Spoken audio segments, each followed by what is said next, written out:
Ever wondered how long a king gets to wear the crown? Is it a life of luxury leading to a ripe old age, or is it a dangerous job with a short life expectancy? Today, we're diving into the fascinating and often brutal history of French monarchs to see just how long they lived.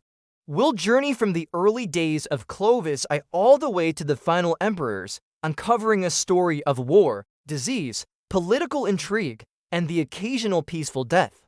Let's find out if being king was a ticket to a long life or a death sentence. Our story begins with the Merovingians, the first dynasty to rule the Franks.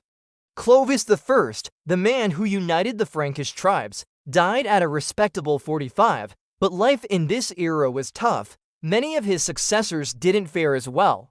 We see kings like Clovis II dying at just 23, Clovis III at 17, and Childeric II at 21. These weren't just unlucky exceptions.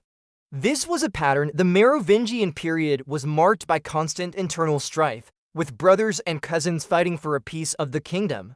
Assassination was a common career move. Take Childeric I, who died at 44, very likely murdered. Even those who managed to avoid a violent and often succumbed to the diseases of the time. Dagobert I, one of the more powerful Merovingian kings, only made it to 36. It seems that for these early kings, surviving past 40 was a real achievement. Next up, the Carolingians, the dynasty of the legendary Charlemagne. And what a difference a powerful ruler makes. Charlemagne himself lived to the impressive age of 72, an extraordinary lifespan for the 9th century. His long reign brought a period of relative stability and cultural revival. His son, Louis the Pious, also had a good run, living to 62, but the stability didn't last. After Charlemagne, the empire was divided, and the infighting began again. This is reflected in the lifespans of later Carolingian rulers.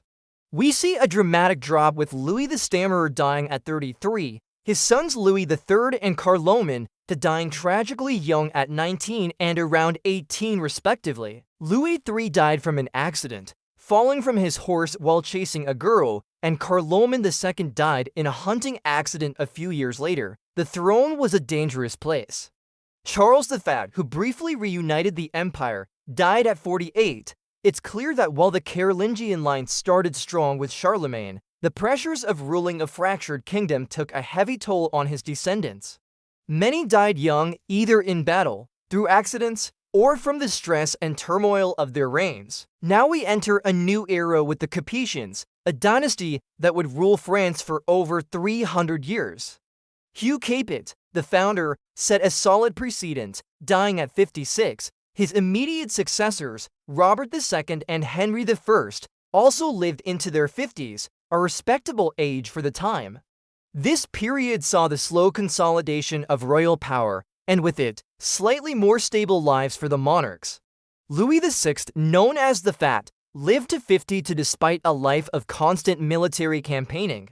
His son, Louis VII, made it to 60. Then came one of the most famous, Philip II Augustus, who expanded the kingdom significantly and died at 58. Life was still far from easy.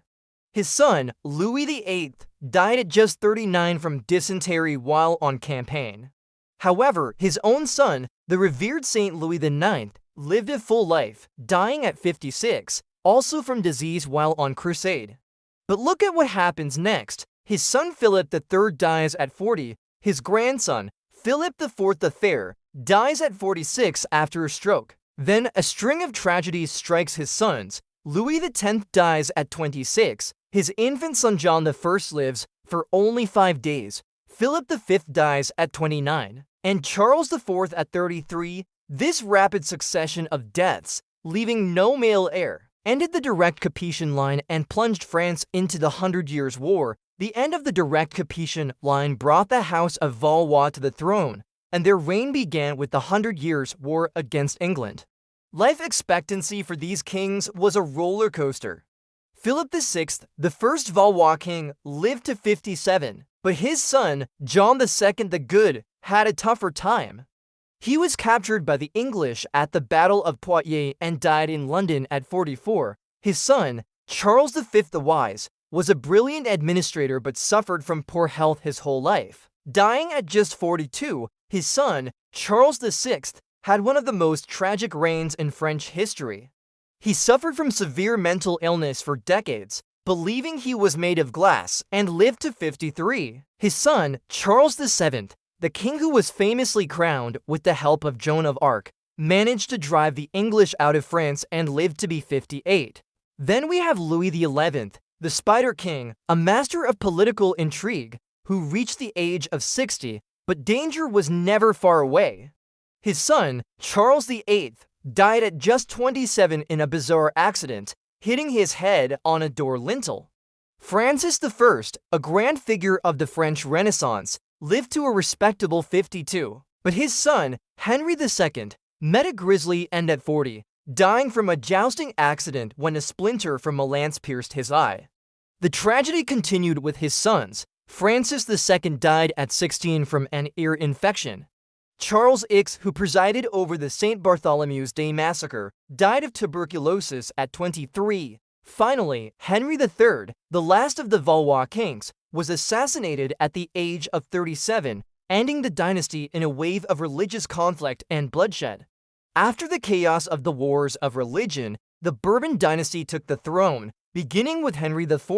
A pragmatic and popular king, he survived numerous assassination attempts before finally being killed at 56. His son, Louis XIII, a more complex and melancholic figure heavily reliant on his chief minister Cardinal Richelieu, died at 41. Then came the longest reigning monarch in European history, Louis XIV, the Sun King. He ruled for 72 years and lived to the impressive age of 76. His long life defined an entire era of French dominance. His successor, his great-grandson Louis XV, also had a very long reign, dying from smallpox at 64. It seemed the Bourbons had cracked the code for longevity, but it was not to last. Louis XVI, his grandson, was overthrown in the French Revolution and executed by guillotine at 38. His young son, Louis XVII, died in a revolutionary prison at the tender age of 10, a truly heartbreaking end. The remaining Bourbons who returned to the throne after Napoleon, Louis XVIII and Charles X, did much better, living to 68 and 79 respectively. Charles X's long life is particularly notable, making him one of the longest-lived French monarchs. Finally, the last king of France, Louis Philippe I from the related House of Orleans, lived to be 76, though he died in exile in England. Finally, we can't forget the Bonapartes.